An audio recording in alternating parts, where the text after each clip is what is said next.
Consumer Reports rated these watches. The gray market confirmed it.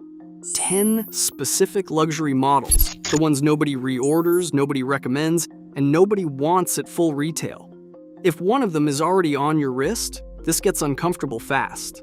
These are the watches that look expensive in the boutique and embarrassing everywhere else. Let's kick off the countdown with number 10. Number 10, TAG Heuer Carrera Calibre 5 date. The TAG Heuer Carrera Calibre 5 is what happens when a legendary name gets bolted onto a commodity movement and sold as Swiss prestige. At $3,700 retail, you are getting an ETA 2824 or Sellita SW200, the same movement found in watches at half the price. Retailers already discount at 24% on current stock. Pre-owned Calibre 5 references trade between $1,800 and $3,300 on Chrono 24. The loss begins the moment you sign the receipt. Retailers are practically begging buyers to take it. That's not a deal. That's a warning. You are not buying Swiss engineering. You are paying for a marketing department's confidence that you will not Google the movement. Spend that same money on a brand that puts the budget inside the case, not on the hang tag. Number 9 carries even more prestige and loses even more value the moment you walk away from the counter. Number 9, Breguet Marine 581 Scene. The Breguet Marine 587 Scene is what happens when one of watchmaking's great historic names stops connecting with modern buyers. The steel 587 ST retails between $15,500 and $21,000. On Chrono 24, complete sets with box and papers list between $7,000 and $13,500, a 35 to 60% discount on a current reference. Auction data shows some lots failing to sell even at those reduced estimates. Morgan Stanley data cited in enthusiast forums points to declining Breguet sales, with the Marine line identified as one of the weakest performers against comparably priced rivals. You are not buying horological history. You are financing someone else's divorce from retail reality. Research before you write the check. The secondary market will sell you the same watch for half the price. Still, nothing prepares you for number 8, a watch whose resale collapse has been documented for nearly a decade. Number 8, Panerai Luminor Submersible 47mm. The Panerai 47mm submersible is what happens when a brand mistakes size for substance, and watches an entire era of fashion leave without it. Panerai's CEO admitted publicly that 47mm just was not a practical accessory for most buyers, and the company then launched the downsized Luminor due to compensate. A widely circulated video among gray market dealers titled "It's Official, the Used Panerai Market Has Collapsed" describes dealers refusing consignments and inventory sitting unsold. Facebook watch groups warn of 60% value drops. When the CEO and the dealers are saying the same thing, the market has already delivered its verdict. You are not buying a dive tool. You are buying a depreciation schedule with a crown-protecting bridge on the side. The secondary market will sell you the same watch for a fraction of boutique price, so let someone else absorb the loss first. What is coming at number 7 takes the oversized problem and adds a price tag that makes Panerai look restrained. Number 7, IWC Big Pilot 46mm reference. IW5009. The IWC Big Pilot 46mm is what happens when an iconic pilot's watch refuses to accept that the era of statement sizing is over. Retailing at around $14,500, reference IW5009, looks impressive on paper. One Reddit collector documents the full damage. He bought it for $11,000 after negotiating and sold it 4 years later for $8,100, nearly $3,000 lost from an already discounted purchase. IWC forum members describe 50% gray market discounts as a standard reality across the Big Pilot line. Watch analysts frame it plainly. The 46mm IWC is collapsing in value and popularity as the 40 to 42mm standard reasserts itself globally. You are not buying a pilot's instrument, you are buying a wrist statement the market stopped making in 2015. Find an IWC with a case size that fits the present decade, not the one that just ended. Up next, number 6 pairs the same oversized confidence with a celebrity budget. The depreciation is one of the most documented in luxury watches. Number 6. Hublot Big Bang 44mm steel. The Hublot Big Bang 44mm steel is what happens when a marketing budget becomes the product, and the watch is just the packaging. At $12,000 to $15,000 retail, the build cost lands between $1,150 and $1,800. Movement, case, crystal, strap, total. The rest funds an estimated $30 million annual sponsorship machine, FIFA, World Rugby, celebrity ambassadors. Standard Big Bang steel references lose 40 to 60% within the first year. A $15,000 Big Bang resurfaces on Chrono 24 at $4,000 to $6,000 within 18 months. Hublot does not sell watches. It sells stadium billboards. You just happen to wear one home. You're not buying exclusivity. You are buying depreciation wrapped in a logo.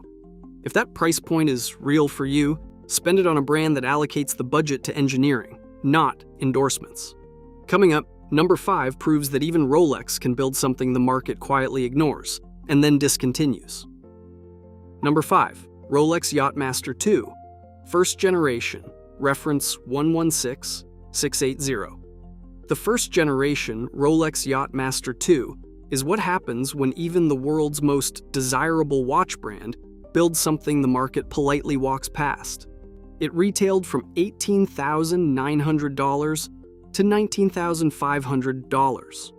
The 44mm reference 116680 was discontinued by Rolex in 2024, and commentators described it as not as successful as hoped. Luxury Bazaar calls it probably the most hated-on Rolex in history.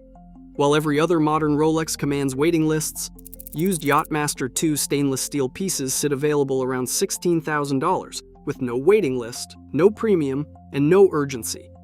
Reddit and Rolex forums describe it as too big, too busy, too confusing. The watch that waited for you on a Rolex should tell you everything. You are not buying horological rarity. You are buying the one Rolex that was always in stock. If that verdict on a Rolex surprised you, number 4 will genuinely shock you. It is a $30,000 watch so poorly received that the brand had to redesign the entire collection to recover. Number 4. Audemars Piguet, code 11.59, self-winding, reference 15210 BC. The Audemars Piguet, code 11.59, is what happens when a legendary maison mistakes ambition for desirability. It launched at $27,600, and the industry response was a collective groan. Within 3 years of launch, the introductory self-winding model was trading on average $4,686 below retail. Very good condition listings appeared at $23,499, more than $9,000 off sticker, and that model remained in current production. The white gold chronograph variant was found trading $14,258 below MSRP. Industry media described the launch response as an online storm, with buyers saying the design had no recognizable connection to AP's DNA. Multiple channels in 2025 still discuss why buyers avoid it, often offered to clients who cannot get a Royal Oak, as consolation stock. You are not buying an AP icon. You are buying the watch they hand you when the one you actually wanted is not available. Now we are into the top 3, and this is where it gets truly expensive. Number 3. The Breitling Super Avenger 2, reference A13371. The Breitling Super Avenger 2 is what happens when a brand doubles down on excess at exactly the moment the market decides excess is embarrassing, at $6,050 retail. Clean pre-owned examples list between $2,800 and $3,500 on Chrono 24. That is a 40 to 50% loss on a watch still in production. One owner on Pistonhead states flatly, "It is certainly not worth what I paid 3 years ago." A Reddit owner documents 3 breakdowns in under 2 years, crown failures and movement issues, despite the Valjoux 7750 being one of the most proven movements in Swiss production. 48 millimeters of case, and it still cannot hold its value or its crown. You are not buying an aviation instrument. You are buying 48 millimeters of regret in brushed steel. Better proportions, better resale, and better movements exist at this price. The market will show you where. Number 2. Apple Watch Edition, 18 karat gold, 2015 Series 0. The 18 karat gold Apple Watch Edition is what happens when a technology company decides wrapping a gadget in precious metal qualifies as luxury watchmaking. Priced at $10,000 to $17,000 at launch, Consumer Reports rated it the top smartwatch in lab testing, the same score as the $349 aluminum version, because the gold changed nothing functional. Bloomberg reported sales dried up within 2 weeks, with total units in the low tens of thousands. By 2023, Apple moved it to the obsolete list. No service, no repairs, no support. A $17,000 piece of 18 karat gold is now officially unserviceable. No mechanical watch at this price becomes a paperweight in 8 years. This one did. You are not buying a timepiece, you are buying a $17,000 countdown to obsolescence. Number 1. Cartier Roadster, reference 2510W6216V3. The Cartier Roadster is what happens when a great maison chases a trend, misses the wave, and leaves buyers stranded with a discontinued watch and nowhere to sell it. It retailed for $4,500 to $6,000 new. Cartier discontinued the entire Roadster collection in 2012. A 2025 gray market analysis titled 6 Cartier Watches Impossible to Sell calls it out directly. Minimalism returned, flash fell out of favor, and resale tanked immediately after discontinuation. Today, Roadster 2510 pieces in very good condition sit around $3,800 on Chrono24.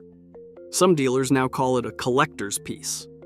That is what happens when no other description applies. There is no growing collector community and no auction momentum.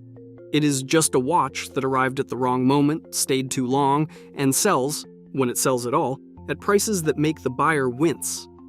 You are not buying Cartier heritage. You are buying the model Cartier itself walked away from. Across all 10 watches, one pattern is impossible to ignore. The boutique price and the real-world price are 2 entirely different conversations. Like and subscribe for more.